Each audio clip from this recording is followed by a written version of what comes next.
Good evening, everyone. Welcome to the networking webinar. We're thrilled to have you all here. Before we dive to today's topic, I'll just have some few housekeeping rules. First and most, this webinar is recorded, which you can get access to it later.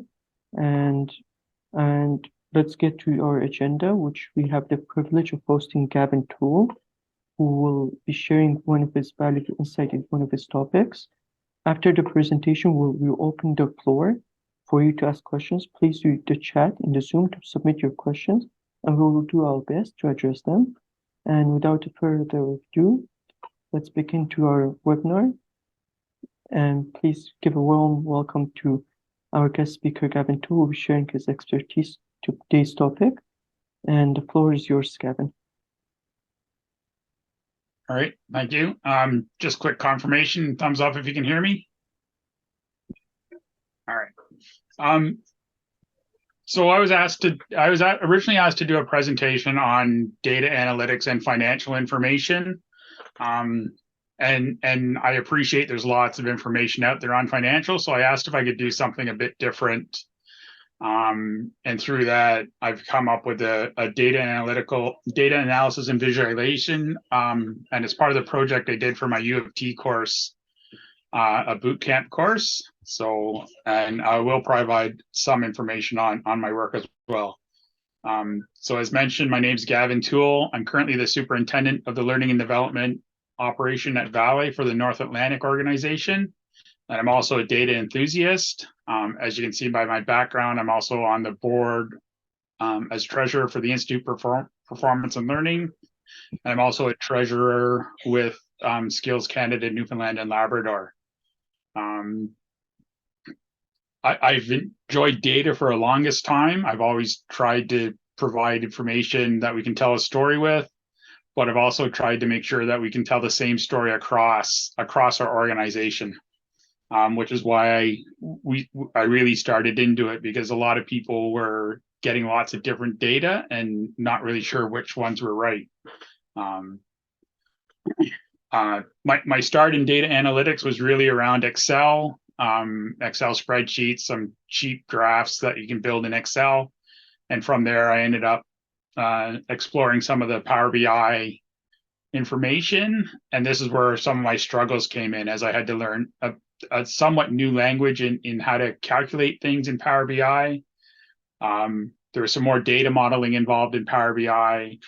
And then I really wanted to look at how we could automate files and make it automated more so it had very little human interaction. And again, a lot of the times I struggled initially because I'm really let's watch a YouTube video and try and make this work. Unfortunately, at the time, it worked really well, but I got to the point where I needed some more advanced skills, and that's where I went to the University of Toronto and did the data visualization boot camp. But a lot of things I found throughout my 10 years working with the data with Valley is that a lot of the times we never defined what the data meant. So we were doing training compliance, and we were all using a different metric to calculate compliance. And we are also at times using different data sets to do compliance. And we got a lot of kickback from the business at the time saying, this report doesn't match this report, or this report doesn't match Gavin's report that I get Monday morning. And then, of course, through the investigation, we found out that there were some slight differences on how people were calculating the compliance. And then also there were some slight differences on how we were getting the data and what data set we were using. So again, it was really a learning experience, and that's where I found the importance of making sure you can define everything early on. And had I had my time back, or I had more time now, I would completely refresh some of my Power BI that I've done for Valet just to streamline it a bit more and make it a bit simpler. So I'm going to dive in a bit more deeply into the project I did with the U of T for our boot camp, and it was a group project. So again, thanking my group members, Capri Jug, Mauricio Alvia, Dorian Ranford, Jeremy Mallory, and Anthony Verma, as we worked as a team to work at.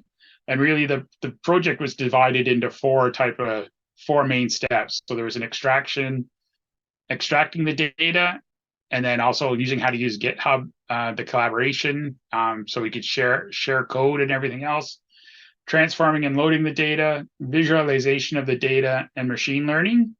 And throughout the presentation, I'm also going to demonstrate a couple visualization tools that I've used as part of the project and that I use as part of my work as well.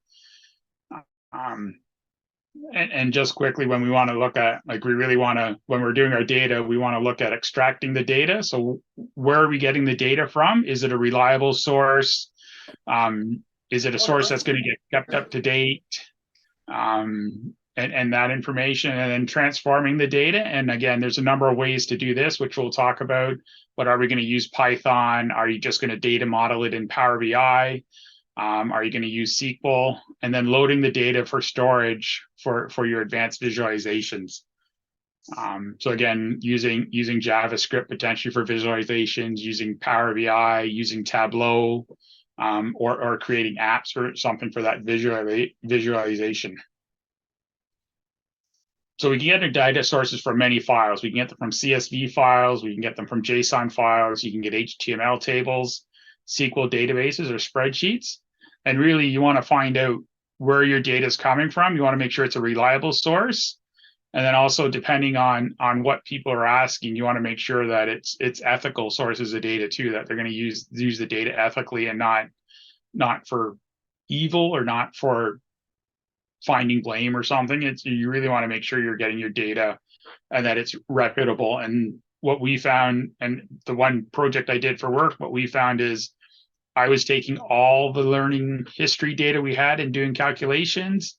Some of the people were only taking data where there was a refresher course, and some of the people were only taking data sets with certain types. So again, I mean, we were getting 3 different numbers and presenting this to the business. And we eventually got together and defined what that data has to look like and how to extract it from our learning management system.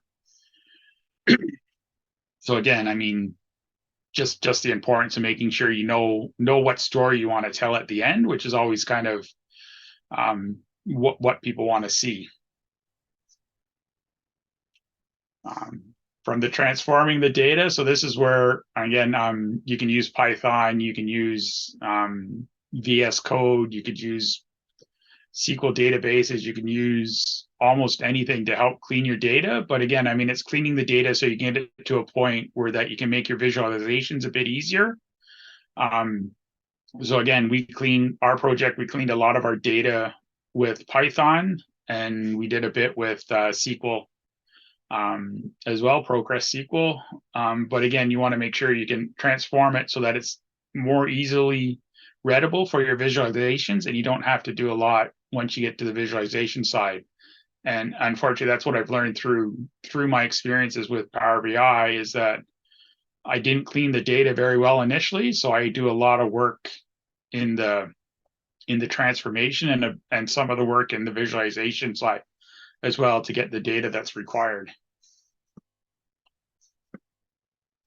So for our project, we did data extraction analysis, and the project was really around the 5 major European football leagues, as well as the Champions League. So the league that's missing is Serie A. I'm not sure where that visually went, but we eventually looked at a number of places to get the data on what we wanted to do. We looked at Kaggle, and we eventually settled at fbref.com because it seemed to have data for at least 10 years of data, which we ended up using at the end of the project. But it had the 5 years of data, and it had all the leagues we were interested in. And at the time, it had most of the information. So part of our project, our initial scope for our project was really around, can we predict how a league is going to result based on prior data? So we had taken five years worth of data, and we were looking at trying to figure out if we could predict. And at the time, the 2022-2023 season was about halfway through. So our goal initially was going to be, can we predict the 2023 season based on the 5 previous years? And we worked through the project, and eventually found out that we didn't really have have the data or some of the information to do that. So we learned to change pace, but we did get some information out of it, and I'll just show some of the visualizations that we did. So out of some of the data extractions, we really analyzed the goals scored and conceded per match, fan attendance, wage, average age, and possession. And realistically, our initial thought was that the higher the wage and lower the age those were the teams that did really well. And to some extent they did, but it wasn't always that way. One of the things we did find use important was that when we looked at the fans with attendance and without attendance, so our data set fell within the COVID years. So we got some data where there were no fans in the stands, and when there was when there were fans in the home stands, there was 4% more wins than when there were no fans. So fans actually helped the home teams quite a bit. And then we did a number of linear regressions with the data to see which ones had the highest correlation and points to summaries. So we did the average wage, and again, you can see the average wage is not a great correlation for points, and goals scored was one of the higher correlations for success as a team, with 0.86% of the correlation. But the squad wage actually showed the lowest correlation. And we did this for all. We compared everything against the points. So we did the goals scored, we did wages, we did goals against, and these were the two high level flyers. And a lot of this work was done in Python using matplotlibs, where we could calculate what the slope of the line is and what the correlation was. The second part of the project was really about just getting the data loaded into a database, in which case we used Postgres SQL and also Elephant SQL, so that the database could be shared across our group.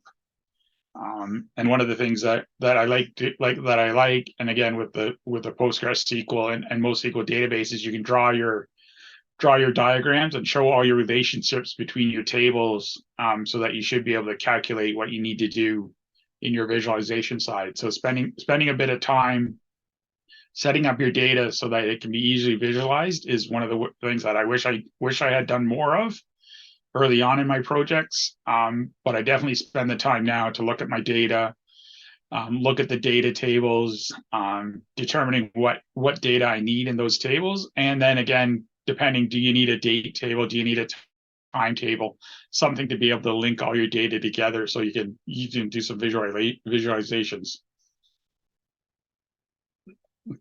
And again, I'm going to spend a lot of time on the visualizations because I really enjoy the visualization side of it more so than the data cleaning, although I enjoy it as well. But there are a couple of different types of visualizations you can use. So again, bar charts used for comparing data entries to another. Excuse me. Some pie charts for demonstration of elements in the data set, and then some scatter plots where follows fell when you respect to two factors. So again, depending on what you want to see, and again, I mean, you don't always want to make the full complicated data, full complicated visualization. You want to look at what the story is the end users are looking for, and then what's the data that's going to help support that. For a lot of the times you see it's bar charts and line charts and some pie charts. Those really tell the stories for the majority of data that I've worked with at work, from the training and development side of it. Those are the charts that really tell the story, and especially if you can get some formatting and some color into them to further enhance that story. Some of the other visualizations you can do. So again, this was built in JavaScript, and I am not strong in JavaScript by any means. It's probably one of the things I need to spend some more time on. But it was a nice dashboard we built to compare. Again, it was belly button biodiversity dashboard. So it was the number of occupational toxins that are inside the belly button. And we made it in by using JavaScript, you get some interactivity with the data set that you could pick. So on this one, if you pick the test sample, the other data's scrolled out, and then you have some pop-ups with the data as well that can help people. And then there's also a bubble chart down below showing the counts, the IDs, and the sample values. And again, these bubbles change based on the count. So you can see that the smaller the bubble, the less the count, and they get bigger.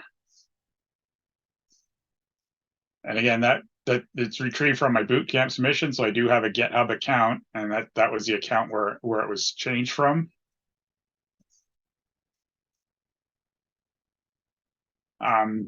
The next two charts, I'm going to talk a bit about Power BI, and then I'm also going to talk a bit about Tableau. And I kind of used a similar data set just to show the differences that you can use with them. And upfront, open and honest, I really prefer Power BI over Tableau, but they both have their benefits and they both have some strong features when it comes to visualization. So again, with Power BI, has a data modeling built in with the Power Query. You can easily link to files for more in-depth analysis, and you can also get data from various sources, from websites, from Excel, from SQL. It's got some built-in functions with Python as well that you can use. And this was a quick one we did for City Bike, that I did for the City Bike rentals in New York City.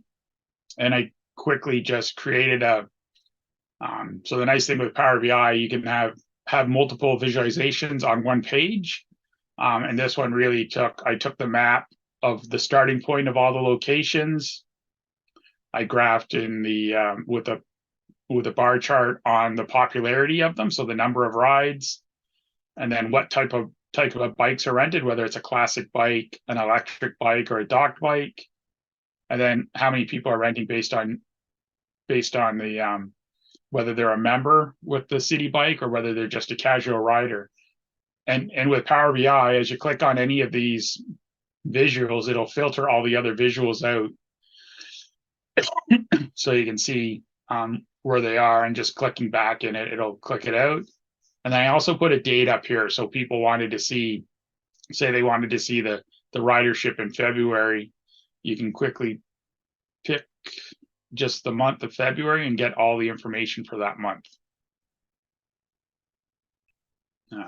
So again, you can see the information, and then the bubbles all have where it is, the starting and latitude, and then it also has the count of riders, which is corresponding to the size of the bubble. So again, from a Power BI perspective, this was just uploading the CSV file from the Citibank website. And then I don't even think I did any calculations on this one. I just pulled the data accordingly.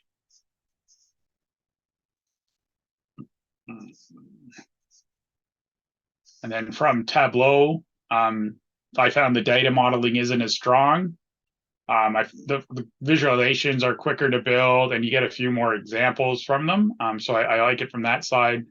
But the one thing I will give some credit to for Tableau is that they set out their workbook really nicely. So I can show you on this one. So at the front end here, these are all just individual charts. So if I wanted to go this one, so this is all total. So I did a total ride length and a customer type. So again, these are just all individual charts. And then you could create some dashboards. You could create a map dashboard where you have a bit more information. So we combined a couple of the charts together in a dashboard for the map for the most popular month and the most popular hour. And then at the end, what's really nice that I found in Tableau is that you can create your story right in Tableau from all your information. So I have an executive summary here, and then we can see from the maps. And this is the same map that was built in Power BI. except Tableau has some extra features. You can add in the zip codes for the information. But you really can just pick out some filters on it to determine. But then, so again, this is just would be a high level summary for an executive. And then as we move through the summary, you can see, listen, Tuesdays are one of your low, or Sundays and Mondays are your least popular days. The 31st of looking at the data again, you can see, well, the 31st is a really bad day for riding bikes. But then when you dig into it a little more, you realize that only about half the months have 31 days. So you've only got half the data to discuss. This you can quickly tell them, like, look, not surprising. The best time for starting the ridership is starting at 4 o'clock as people are getting off work. You can look at the average ride time. And then you can also quickly just use for users. So in this case here, you can make a case that's saying, do we really need docked bikes? It's less than 1% of our total bikes that are rented. So do we really need to have that money? And again, not having those bikes potentially saves maintenance costs as well. And from here, this is the other thing you could look at, is that although early in the morning and there's still some rider, it is a great opportunity to do maintenance costs and system upgrades because you don't have a lot of ridership. So I'll stop there and just see if there are any questions before I continue, just where I've given kind of the Power BI and the Tableau, if there's any any questions. If not, I can continue.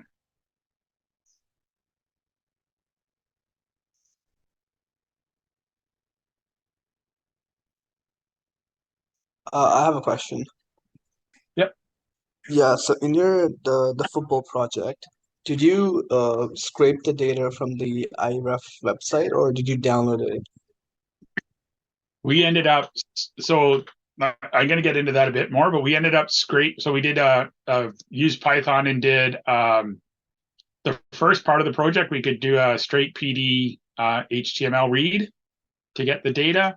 The other one, we had to use beautiful soup to scrape the data because it didn't come out as a regular table like the first part of the project. So we ended up using beautiful soup in the Python library, and then scraping the data, scraping the table that we needed. All right, got it. Thanks. And then, of course, we loaded the data frames into Python and then created everything. And we ended up exporting to Excel and then uploading that into the SQL Server for the last part of the project.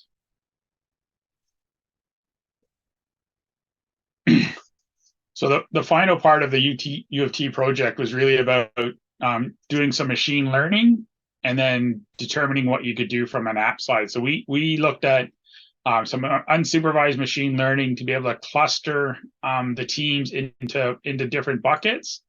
And then we use these buckets to determine how satisfied the team would be with their season ending result. And we did this a number of so we ended up using the K clusters, Birch clusters, and agglomerative clusters. And again, we ended up picking 6 clusters because we wanted to make sure that the top team was in a cluster by itself. And if we didn't use 6, then they were always grouped with another one. And the one interesting thing we found is that in the Serie A, in La Liga, there was 2 in the top cluster just because Barcelona and Real Madrid seem to flip every year. So there's some interesting mapping there. So after we determined which cluster was working best, that's when we did some of the predictions, which I'll show now. So we ended up using our visualizations from the third app, which is this is what we did for the third app, and I'll demonstrate this as well. And then we extended to include machine learning and some predictive satisfaction results. So what we ended up doing, and sorry, just a minute.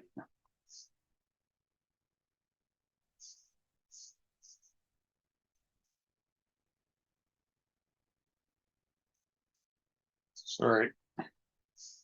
So I'll pull it up shortly, but I'll explain quickly. So we ended up scraping the data using Google Maps to find out the location of all the stadiums for the league, and then we also looked at, so we have who the stadium is, what the capacity is, and also what an interesting fact is about the stadium. We ended up looking at goal scorers. So again, so it had the total goals scored, the team goals, and then the top two players. And then we also compared these two, the average wage and average wage and points for two of the teams, and then we built on that. So if you excuse me for just a minute, I'll pull that up.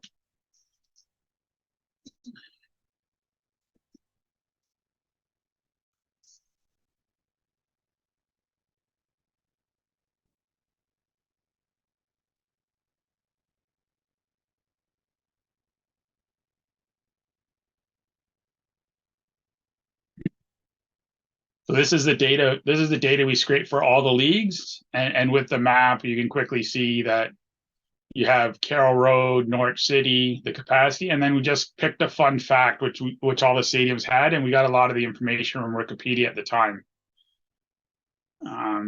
From the goals scored. So again, if you click in the center, does this need to be bigger, or is it okay?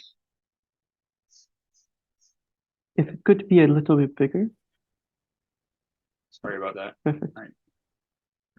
So if you click it, so this is a sunburst chart, and it was a struggle to get it to work, but we finally got it to do. But you can see if you just hover over the EPL, you can see that they scored 5,219 goals over the 5 years of the data we have. And then we have the teams, and if you just hover over the teams, you can see how many goals each of them scored. And then when you click on the teams, you can see who their top goal scorers were and how many goals they scored. And then we have the same thing here. So we have our points and then the wages. And again, you can see here that Manchester United has the fourth highest points, but they've been spending the most money.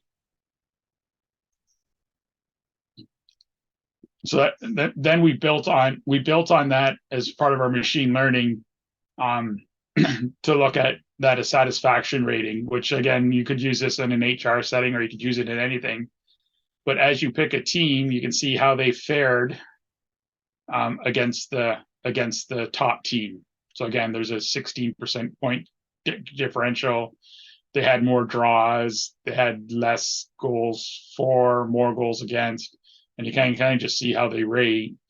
And for fun, we did have a little fun with this and said, for Manchester City, I'm the top of the league. Catch me if you can. Just some information to have a bit of fun to say, hey, these are the teams you need to catch. And then we also built a Tableau dashboard to kind of show this satisfaction rating that I was mentioning earlier. So you can see here with the satisfaction rating, a team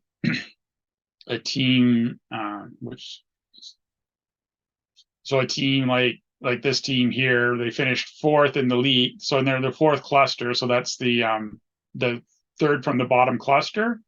But you can see they're in the highest. Their satisfaction is one of the higher things because, and again, some of this is likely related to they're not in the leagues that often.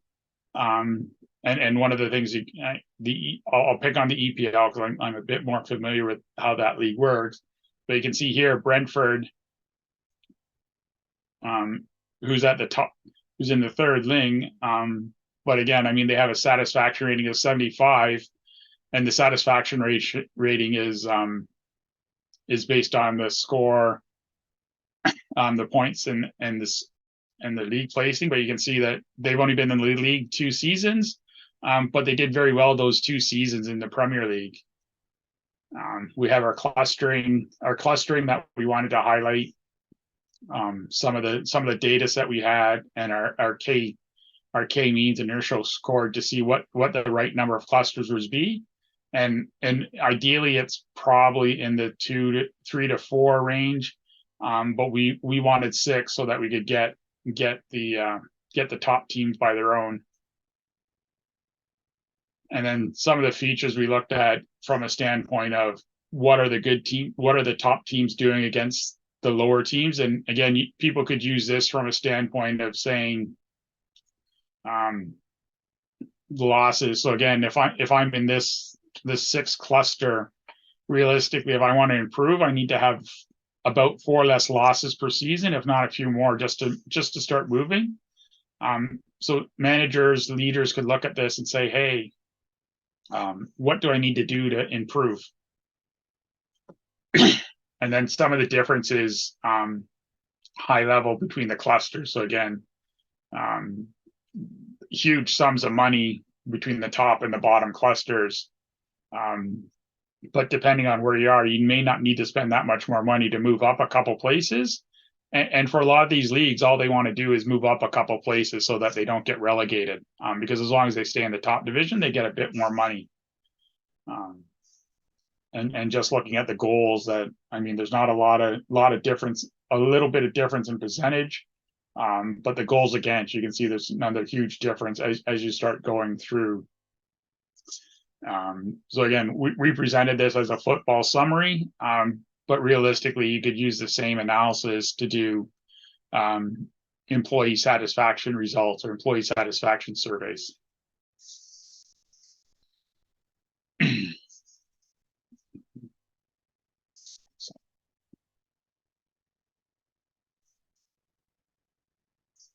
So again, that was my presentation. I'm happy to answer questions. Happy to. The presentation is going to be shared, I guess. Happy for you to go and look at my GitHub. You can see some of the information I did. You can see the project. The Fly.io app is there, and I'm going to keep that up for a while so you can have a look at that and explore that. And again, the Fly.io app was just an interesting way on how we could provide people access to visualize the data. We originally made a Flask app to visualize the data, but with the Flask apps, you need somehow to display it. And the Fly.io was a low cost option to display the data visually. So we didn't have to pay any money, and we can provide the data for people to see without having to run through code that you may not have the software for.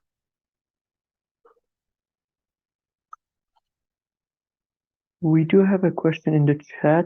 It says, what are some ethical considerations that need to be taken into account when working with data analytics?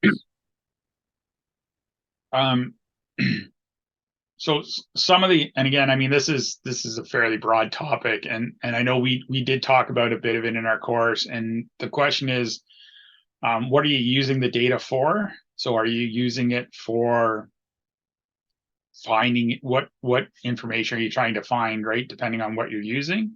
And the other thing to be cognizant of is, depending on what data you have, you could potentially be breaching some privacy laws.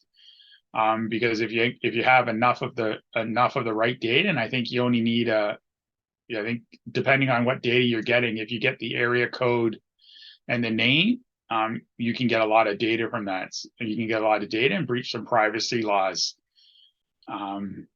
But then again, it's really, and the other thing is, how are you getting your data? So are you getting it from a free source? Are you getting it from a paid source? And again, is that paid source reputable, or is your data even reputable? So again, we ended up in our early projects, we took a look at the data, and then we also took a look at some of the previous tables for the teams, just to make sure the data was aligning. But really making sure you understand where your data is coming from an ethical side, and also what it's being used for.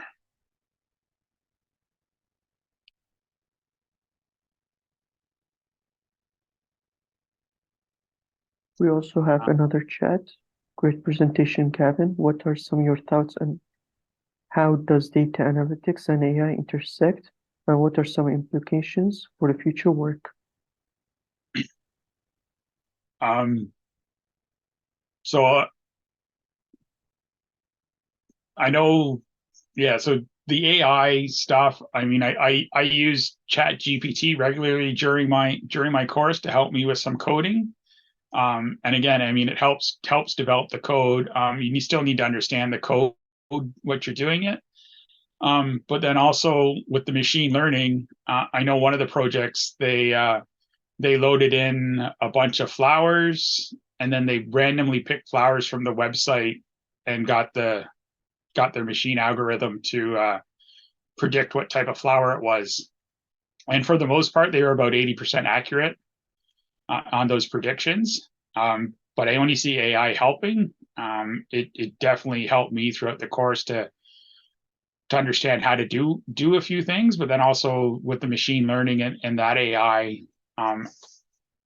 some sources of insights that you may not be able to get just through regular coding with Python or Power BI or any of those data models.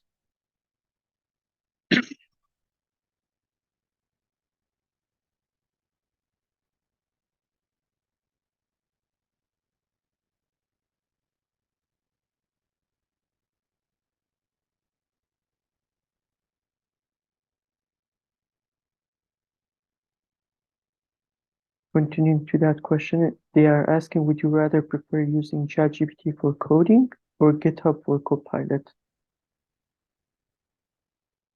I have not used GitHub Copilot, so I'm not overly familiar with that, but I did use ChatGPT if I needed help with my coding.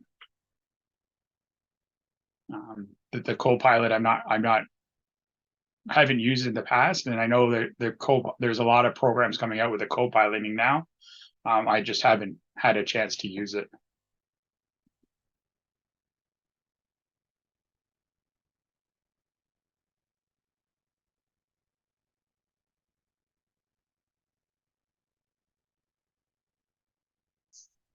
But we did find through, and again, not GitHub Copilot, but GitHub collaboration site, we did find that we did run into a few issues when we were first starting about promoting the data and everything else from the standpoint of coding. And most people were working on it at the same time and happened to upload at very similar times. Sometimes we lost some of our data.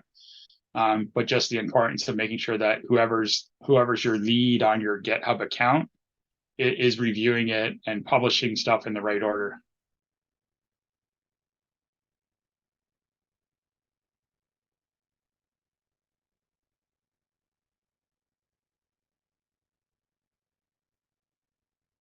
Is there anything anyone else wants to see a bit more in depth from what I presented? I can go back and show any of the Power BIs or the Tableau or even the Fly.io. Hey Gavin, Khushbu this side. First of all, thank you so much for a very insightful presentation. I have a question though. Okay. Hello, am I audible? Yeah. So my question is, what are some common challenges that you have generally faced in data cleaning and preparation while you were doing this project, and what were some of the ways that you used to tackle the data?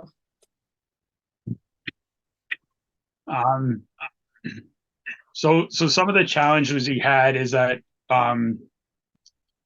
identifying, and again, it sounds really strange, but when we were trying to split some of our data, there's a special character that we couldn't figure out what it was for the life of us.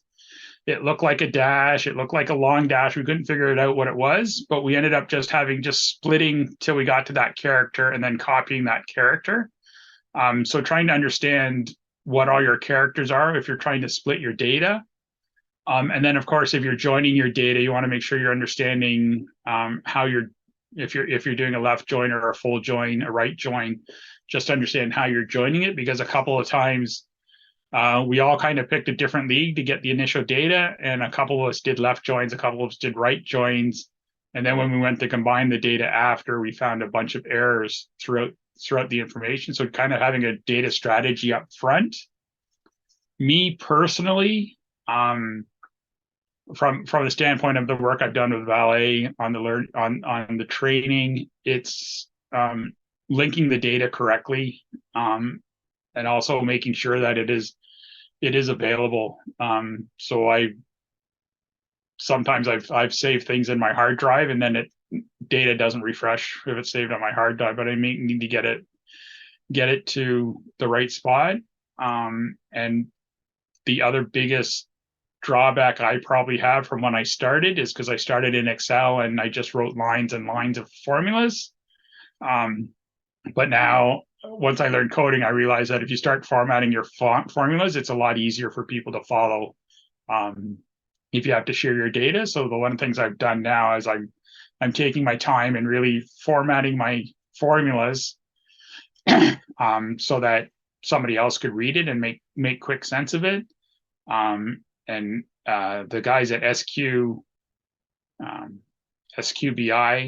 or SQL BI, I believe it is, they have a DAX formula or DAX formatting code that I use quite frequently now when I'm formatting my DAX from Power BI, just so I can further enhance those skills, but then also make it more readable.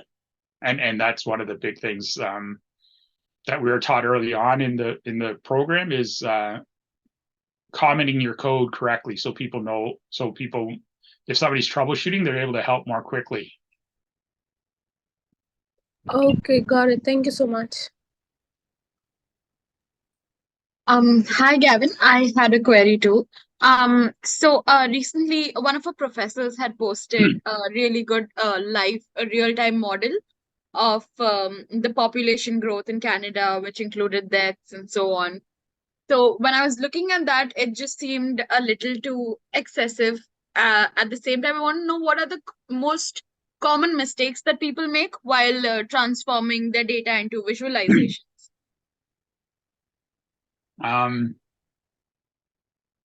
Probably, and again, I know you said you got overwhelmed with the data, but I think a lot of the times people delete columns without really understanding whether they're going to need that column later or not.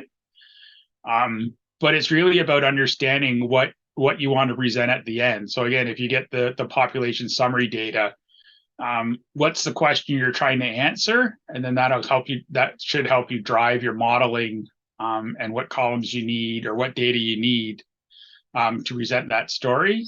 So I know, right, I know I'm guilty of it 100%, grabbing the data and start making charts, but really stopping and understanding what's the client, what's your boss, whoever's asking for, and then modeling your data to get to that point. So if somebody wants what's the population versus medium salary, you don't want to get rid of your salary column, obviously, but you might be able to get rid of some of the other columns to make your data a bit more manageable.